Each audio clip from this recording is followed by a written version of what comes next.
El guarda del parque mantuvo la mirada fija en el padre. Su rostro, cincelado por años de observar la inmensidad de las secuoyas, ahora reflejaba una incredulidad profunda, casi dolorosa. La coartada que el hombre presentaba para la desaparición de sus hijos, Michael y Sarah, simplemente no encajaba. Era una historia hecha de piezas sueltas que no formaban un rompecabezas coherente. La tensión en la pequeña oficina era tan densa que casi se podía tocar, suspendida entre el aire frío de la montaña y el silencio de las paredes de madera. El padre, un hombre de mediana edad con el pelo canoso y una camisa arrugada, insistía con una voz que intentaba sonar preocupada, pero que se quedaba corta. Ellos simplemente se perdieron, señor guarda. Los niños. Ellos siempre han sido un poco aventureros. Sus palabras flotaban en el aire, pero su lenguaje corporal contaba una historia diferente. Sus manos no temblaban. Sus ojos no mostraban el brillo desesperado de un padre que ha perdido a sus hijos. En cambio, había una frialdad calculada en sus gestos, una rigidez en su postura que desentonaba con la urgencia de la situación. Era como si recitara un guión mal ensayado, cada frase medida, cada emoción contenida. Él continuaba. Hemos estado acampando aquí por años. Ellos conocen el parque. Seguro que están bien, solo. Se desorientaron un poco. La frase «se desorientaron un poco» salió con un tono que no denotaba preocupación, sino una molesta inconveniencia. No había lágrimas en sus ojos, ni la desesperación palpable que uno esperaría de alguien en su situación.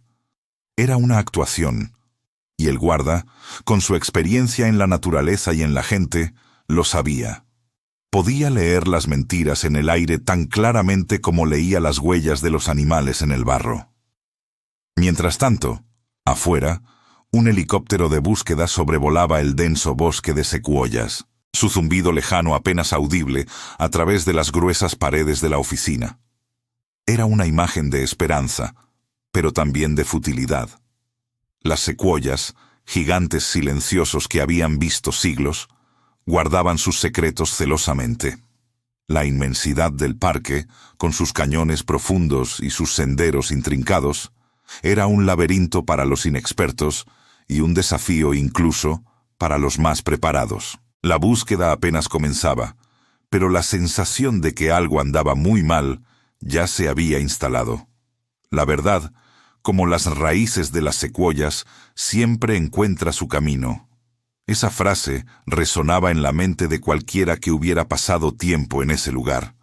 Las raíces de esos árboles se entrelazaban bajo la superficie, conectándose en una red invisible pero poderosa, buscando la luz, el agua, la vida.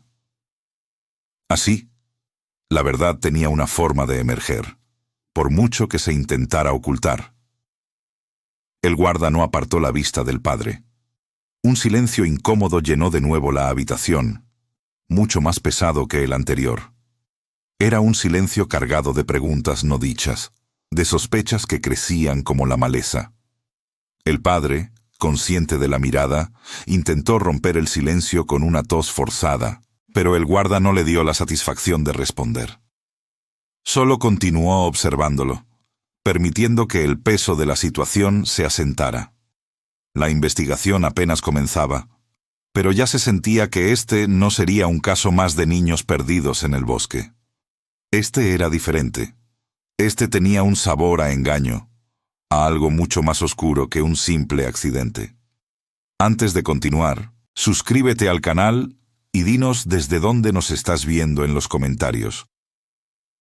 El Parque Nacional de las Secuoyas, en el año 2003, era un lugar de una belleza que cortaba la respiración, un santuario de gigantes ancestrales que se alzaban hacia el cielo azul. Pero bajo esa majestuosidad imponente, el parque también albergaba peligros latentes, cañones profundos, densos bosques, donde la luz del sol apenas penetraba, y una inmensidad que podía ser abrumadora. En medio de este paisaje imponente vivían Michael y Sarah, los hermanos que ahora estaban desaparecidos. Sus vidas, en una pequeña comunidad cercana al parque, Eran una mezcla de simplicidad rural y la promesa de aventuras que la naturaleza ofrecía. Michael, el mayor, era un niño de 10 años con el cabello castaño revuelto y una imaginación desbordante. Sus amigos lo recordaban siempre con un mapa imaginario en la mano, sus ojos brillando con la emoción de un explorador. Soñaba con descubrir nuevas rutas en el parque, encontrar cuevas secretas y ser el primero en ver un oso pardo en su hábitat natural. Sarah, su hermana menor de 8 años, era más tranquila, pero no menos apasionada. Su cabello rubio caía liso sobre sus hombros mientras dibujaba incansablemente en su cuaderno gastado. Sus dibujos no eran solo garabatos, eran mapas detallados de los senderos del parque, retratos de los animales que veían y fantasías de mundos mágicos escondidos entre los árboles milenarios. Sus maestros recordaban a Michael como un líder natural, siempre organizando juegos y expediciones en el patio de la escuela, y a Sarah como una observadora aguda, notando los pequeños detalles que otros pasaban por alto.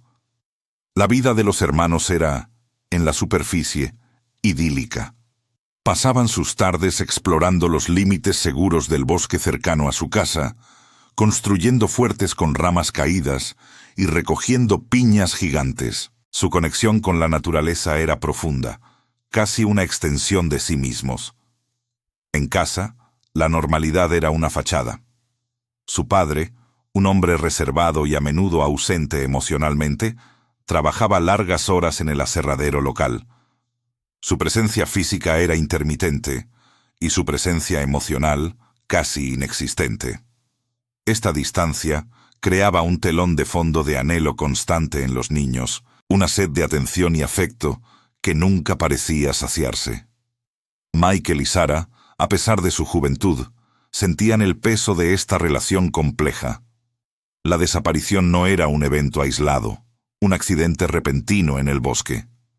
Era la culminación de tensiones familiares que se habían gestado durante años, alimentadas por la personalidad enigmática de su padre. Él, aunque siempre presente en el hogar, nunca había estado realmente allí para ellos. Su indiferencia, su incapacidad para conectar a un nivel profundo, había creado un vacío que los niños intentaban llenar con sus propias aventuras y sueños. Era como si el escenario ya estuviera preparado para una tragedia, una que nadie, ni siquiera ellos, podía anticipar completamente. La aparente normalidad de su hogar solo ocultaba las grietas que, con el tiempo, se harían cada vez más grandes y peligrosas. Las grietas emocionales en la familia de Michael y Sarah no aparecieron de la noche a la mañana. Se acumularon lentamente, como sedimentos en el lecho de un río, hasta que la presión fue insostenible. Las memorias del pasado revelaban una relación familiar teñida por la constante decepción y las promesas rotas del padre. Michael recordaba con dolor un viaje de campamento prometido al lago Hume, que se canceló a última hora porque el padre tenía trabajo. Sarah, por su parte, nunca olvidó el cachorro que le prometieron por su cumpleaños. Un regalo que nunca llegó, reemplazado por un libro de texto viejo que su padre encontró en el garaje. Estos pequeños incidentes, aunque insignificantes para un observador externo, eran puñaladas silenciosas en el corazón de los niños, enseñándoles a no confiar en las palabras de su padre. Más allá de las promesas incumplidas, existían las humillaciones veladas. El padre tenía una forma sutil de menospreciar las ideas o los logros de los niños. Si Michael compartía con entusiasmo un nuevo dibujo que había hecho de un animal del bosque, el padre solo fruncía el ceño y decía: «Eso no te va a dar de comer». Si Sarah intentaba hablar sobre un libro que leía, él la interrumpía con un comentario sobre la pérdida de tiempo. Eran comentarios que, en la superficie, podrían parecer inofensivos, pero que minaban lentamente la autoestima de los niños, haciéndolos sentir que sus pasiones y sus pensamientos no tenían valor. Existía una manipulación emocional tácita, donde el afecto del padre era una moneda de cambio, utilizada para obtener obediencia y sumisión, nunca ofrecida libremente. La vida en una comunidad rural, con sus propias dinámicas, solo amplificaba estas injusticias. El padre priorizaba constantemente su trabajo en el aserradero o sus propios pasatiempos solitarios por encima de las necesidades emocionales de sus hijos. Los fines de semana, mientras otros padres llevaban a sus hijos a pescar o a caminar por el parque, el padre de Michael y Sarah se encerraba en su taller, ignorando las tímidas peticiones de atención de los niños. Esto los dejaba sintiéndose ignorados y solos, pequeñas figuras en un vasto paisaje que, en lugar de refugio, se había convertido en un reflejo de su propia invisibilidad. Así, la supuesta desaparición de los niños no fue un suceso repentino, un accidente aislado en la inmensidad del parque. Fue el punto de quiebre, el resultado inevitable de años de desgaste emocional, de promesas rotas, de humillaciones silenciosas y de un resentimiento que se había acumulado como una tormenta perfecta en el seno de la familia. La aparente indiferencia del padre, su falta de conexión, no solo había preparado el terreno, sino que había regado las semillas de una tragedia que ahora florecía con una crudeza desgarradora. Para el espectador, la historia de los hermanos desaparecidos no era solo un misterio, sino un doloroso recordatorio de cómo las heridas invisibles pueden ser las más profundas y destructivas. Con el tiempo, el ambiente en el hogar familiar se volvió insostenible. Aquellas pequeñas heridas emocionales se habían infectado, y ahora las discusiones entre el padre y los niños eran cada vez más frecuentes y ruidosas. Michael, que ya era un preadolescente, comenzaba a cuestionar la autoridad de su padre, especialmente en lo que respecta a su libertad. Quería pasar más tiempo con sus amigos, explorar el bosque con ellos, pero cada petición era recibida con un rotundo no o con una advertencia sobre los peligros del exterior. Sarah, aunque más joven, también mostraba signos de rebeldía silenciosa. Sus dibujos, antes llenos de colores vivos, ahora mostraban figuras sombrías y paisajes solitarios, un reflejo de su mundo interior. Las tensiones no pasaron desapercibidas en la pequeña comunidad. Los vecinos de la zona rural, que se conocían de toda la vida, empezaron a notar la frialdad del padre y la tristeza en los ojos de los niños. Los comentarios en voz baja sobre la extraña dinámica familiar se hicieron más habituales. En la tienda del pueblo, en el porche de la iglesia, la gente murmuraba sobre cómo el padre nunca sonreía, cómo los niños parecían siempre asustados. Esta presión social, aunque no era directa, recaía sobre el padre, quien se sentía juzgado por las miradas y los chismorreos. La comunidad, sin saberlo, empujaba al padre a involucrarse más, a ser el padre que sus hijos merecían. Sin embargo, la reacción del padre a esta presión fue la contraria a la esperada. Lejos de intentar cambiar, se volvió aún más controlador y distante. Se encerró en sí mismo. Sus acciones se volvieron más erráticas y su comportamiento más aislado. Pasaba horas en el garaje, golpeando metal o arreglando cosas sin un propósito claro, mientras los niños esperaban en silencio en la casa. Su irritabilidad aumentó. Cualquier pequeña cosa podía desatar su furia, haciendo que Michael y Sarah caminaran sobre cáscaras de huevo, siempre buscando no provocarlo. Las noches se volvieron especialmente difíciles, con el silencio de la casa roto solo por los ruidos de su padre, y los niños sintiendo el peso de su desaprobación, incluso cuando él no decía nada.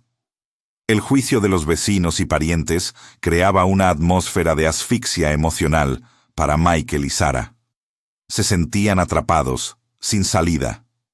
La casa, que debería haber sido un refugio, se había convertido en una prisión emocional. Anhelaban escapar de esa atmósfera opresiva, de las miradas de lástima de los adultos, de la constante tensión que se respiraba en cada rincón. La idea de huir, de desaparecer en la inmensidad del parque que tanto amaban, comenzó a gestarse en sus mentes como una fantasía desesperada, una última opción para liberarse de la carga emocional que los aplastaba. No sabían a dónde irían, pero cualquier lugar parecía mejor que quedarse. La inminente ruptura familiar se sentía no como una posibilidad, sino como una certeza, un destino inevitable que se acercaba con cada día que pasaba, y ellos solo podían esperar el momento en que la cuerda se rompiera del todo. Pero justo cuando la desesperación parecía consumir a Michael y Sarah, un rayo de esperanza, o al menos de revelación, estaba a punto de romper la oscuridad.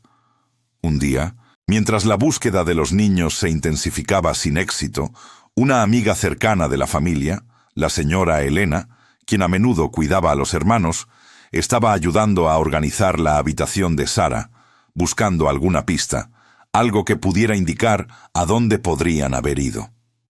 Entre sus libros de cuentos y sus dibujos, detrás de una pila de cuadernos viejos, Elena encontró un pequeño diario. Era de Sarah. Al principio, dudó en abrirlo, sintiendo que invadía la privacidad de la niña, pero la urgencia del momento la empujó a hacerlo. Lo que Elena leyó en esas páginas la dejó helada. Sarah había detallado sus miedos más profundos, la constante sensación de opresión en casa y, lo más perturbador, las amenazas veladas de su padre. No eran amenazas físicas directas, sino palabras que erosionaban el espíritu, promesas de castigos si no obedecían, insinuaciones de que nadie los creería si contaban algo. Pero lo que más impactó a Elena fue el plan desesperado que Sarah había escrito, casi como una fantasía, para huir con Michael. Hablaban de esconderse en el bosque, de vivir de lo que encontraran, de una libertad que solo la inmensidad del parque podía ofrecerles. Sarah había dibujado mapas rudimentarios de posibles rutas de escape, marcando puntos de encuentro imaginarios y lugares seguros. Mientras tanto, el comportamiento del padre se volvía cada vez más errático. La presión de la desaparición de sus hijos y el escrutinio de la comunidad lo estaban volviendo inestable. Su obsesión por el control no había disminuido. Al contrario, se había intensificado. Aunque los niños no estaban, él seguía hablando de ellos como si estuvieran desobedeciéndole en ese mismo instante. Su ira hacia los niños, por lo que él percibía como desobediencia o ingratitud, se manifestaba en ataques de furia solitarios, golpeando objetos o gritando al vacío. La policía, que ya había notado su frialdad inicial, ahora observaba con más atención la inestabilidad emocional del padre. Había algo en su mirada, en la forma en que evitaba el contacto visual, que no encajaba con el de un padre afligido. La lectura del diario de Sarah por parte de Elena fue el punto de inflexión. Corrió con el diario a la estación de policía, donde los investigadores lo leyeron con una mezcla de horror y asombro. Las palabras de la niña, tan inocentes y a la vez tan desgarradoras, pintaban un cuadro completamente diferente al que el padre había intentado crear. Esto empujó a los investigadores a reevaluar completamente la versión de los hechos del padre. Lo que al principio había sido una búsqueda de niños perdidos, un caso de extravío en el parque, se transformó abruptamente en una investigación criminal. Las autoridades comenzaron a considerar la posibilidad de un acto más siniestro por parte del padre, o al menos de que la desaparición no fue accidental, sino el resultado de un plan desesperado de los niños para escapar de su hogar. La verdad, aquella que el padre tanto había intentado ocultar, comenzó a emerger a la luz. El diario de Sarah no solo revelaba el sufrimiento de los niños, sino que también ofrecía una oportunidad inesperada para desentrañar el misterio. Ya no se trataba solo de encontrar a Michael y Sarah, sino de entender por qué habían desaparecido y qué papel había jugado su padre en todo ello. Este fue el momento que cambió la narrativa, pasando de una historia de sufrimiento silencioso a una búsqueda activa de justicia.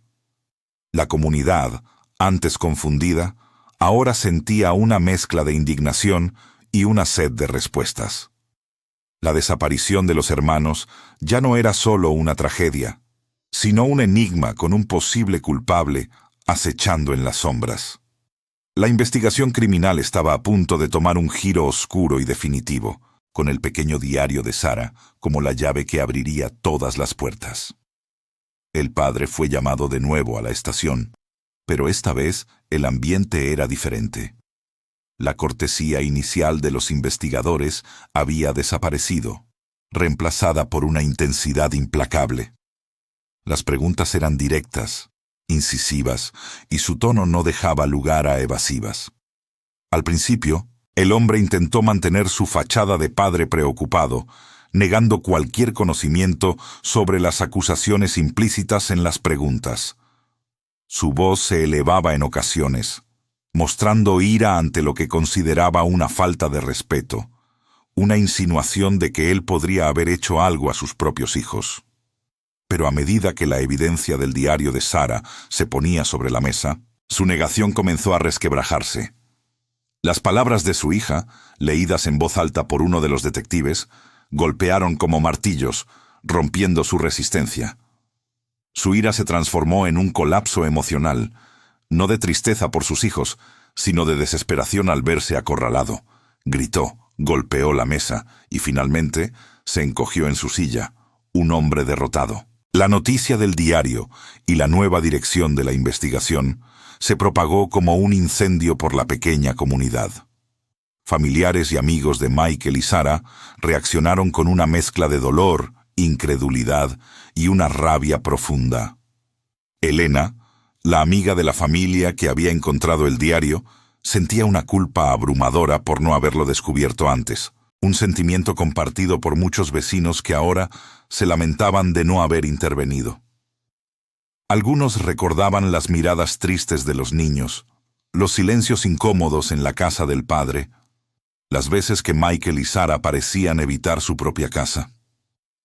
Ahora, esos recuerdos cobraban un significado oscuro y doloroso.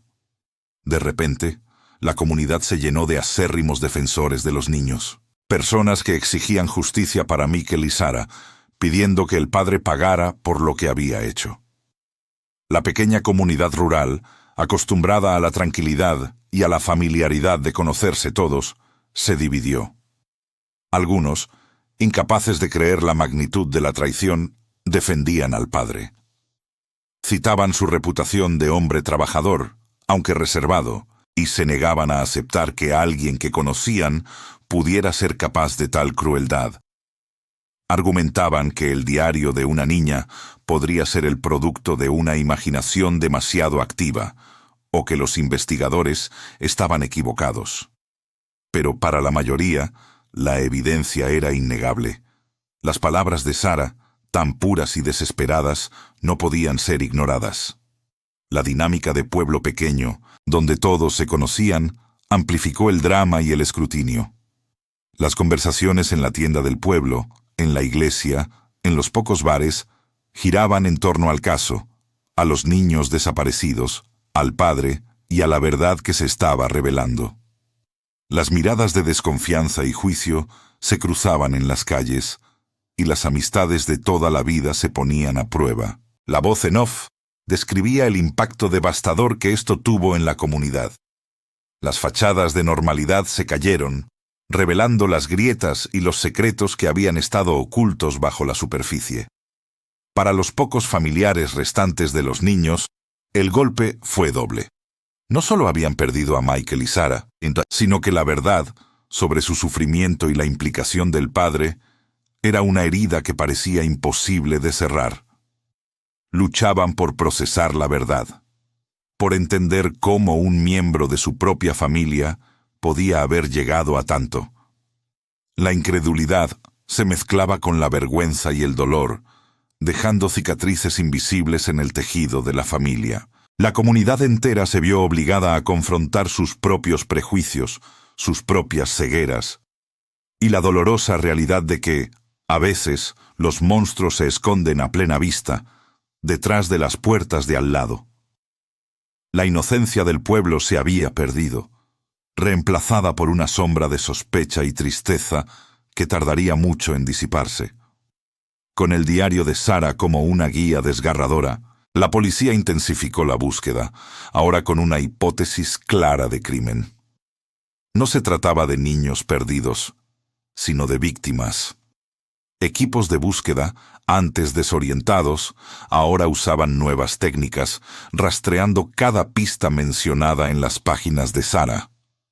Cada descripción de un lugar, cada referencia a un escondite secreto que los hermanos solían usar, se convirtió en un punto de interés. Drones sobrevolaban las copas de los árboles, mientras perros entrenados olfateaban el terreno, buscando cualquier señal que confirmara las palabras escritas con puño y letra de una niña desesperada. La comunidad, antes dividida, ahora unía fuerzas en un esfuerzo colectivo, esperando que la tierra de Sequoias finalmente revelara sus secretos. El padre fue arrestado y acusado formalmente. Este arresto marcó el fin de su impunidad, un hombre cuya frialdad había sido su escudo durante años. El proceso legal fue largo y doloroso, un juicio que mantuvo a la pequeña comunidad en vilo. La evidencia era abrumadora. Los diarios de Sara, presentados como prueba clave, resonaron en la sala del tribunal. Sus palabras llenas de miedo y anhelo se convirtieron en la voz de la acusación. Los testimonios de amigos cercanos que habían notado el cambio en los niños, las inconsistencias en las declaraciones del padre, todo se unió para formar una imagen clara. Finalmente, el veredicto llegó. Culpable. La condena fue severa, un castigo que, aunque no traería de vuelta a Michael y Sara, prometía justicia. Aunque la verdad era dolorosa, cruda y desoladora, la justicia fue servida. Tras semanas de búsqueda intensiva y siguiendo las últimas anotaciones de Sara, se encontraron los restos de los niños. Estaban en una cueva pequeña, un lugar que ella había descrito como su escondite especial, donde soñaban con escapar. El descubrimiento, aunque trágico, permitió a la comunidad y a sus seres queridos cerrar un ciclo. Ahora tenían un lugar para llorar, un lugar para recordar. El dolor no desapareció, pero la incertidumbre, el tormento de no saber, finalmente se desvaneció, reemplazado por la amarga certeza de la verdad. Un monumento simple, con los nombres de Michael y Sara, se erigió cerca de la entrada del parque, un recordatorio silencioso de su inocencia perdida. El narrador concluye con una poderosa reflexión sobre la resiliencia del espíritu humano, incluso frente a la oscuridad más profunda. La historia de Michael y Sara se convirtió en un recordatorio constante de la importancia de escuchar a los niños, de prestar atención a las señales más sutiles de su sufrimiento. Nos enseña que la verdad, como las raíces de las secuoyas, siempre encuentra su camino, sin importar cuán profundo se intente enterrarla. Las cicatrices que dejó esta tragedia en la comunidad y en las vidas de aquellos que conocieron a los hermanos fueron profundas, pero también lo fue la lección aprendida. La memoria de Michael y Sara perduraría, no solo como víctimas, sino como un símbolo de la fragilidad de la vida y la fuerza inquebrantable del amor fraternal. Su historia, aunque marcada por el dolor, se convirtió en un faro para otros, un llamado a la vigilancia y a la empatía, asegurando que su sacrificio no fuera en vano. La búsqueda de la verdad, incluso en los lugares más oscuros, siempre vale la pena.